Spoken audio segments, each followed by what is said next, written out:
Wow, I nailed that one, I will say. Really good at the zigzag. It's my sweet spot. 'Tis the season for cookie decorating. Hi, I'm Belle from the Sonoma Test Kitchen. I'm going to show you how to make the ultimate sugar cookie, perfect for decorating all season long. Let's get into it. First step is obviously making the cookie dough. So to my stand mixer, I'm going to add some softened butter. Just gonna mix this until it gets nice and smooth, a couple minutes. I'm also gonna add some granulated sugar just right to the mixer with the butter. Now that my butter and sugar is nice and fluffy and smooth, I'm going to add 2 whole eggs and 2 egg yolks and just mix this until it's just combined. I'm also adding some vanilla extract and some almond extract. Now it's time to add my dry ingredients.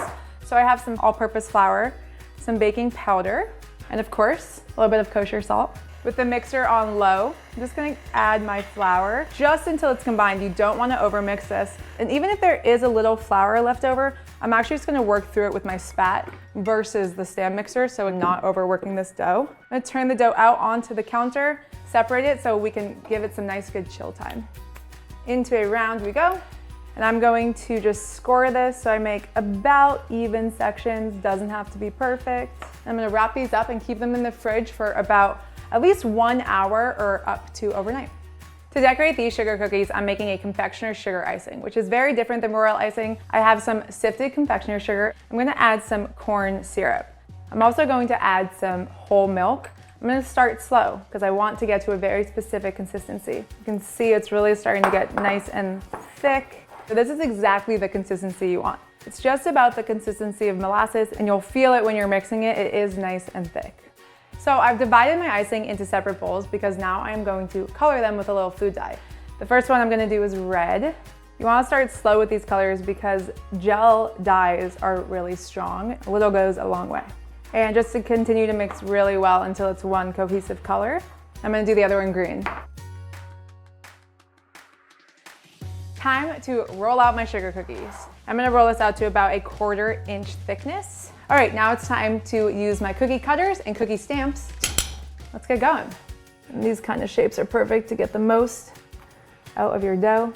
I also love these snowflake impression cutters because they give the cookie a really nice detailed design and cuts them out at the same time. We're gonna bake these in a 350-degree oven for about 14 to 16 minutes. Let them cool completely before decorating on a wire rack. Now, step into my office, will you?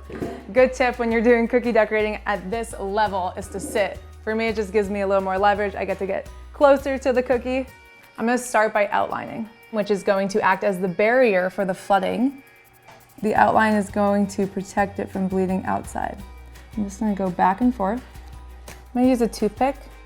Just guide any of this icing to the edges. And there's a flooded cookie. I'm gonna add some red polka dots to my star, and this method of decorating is the wet on wet method. Basically, I'm adding a wet icing to a wet icing so that it dries in an even solid layer. So while the polka dots at first will go on top, they will fall into the wet icing.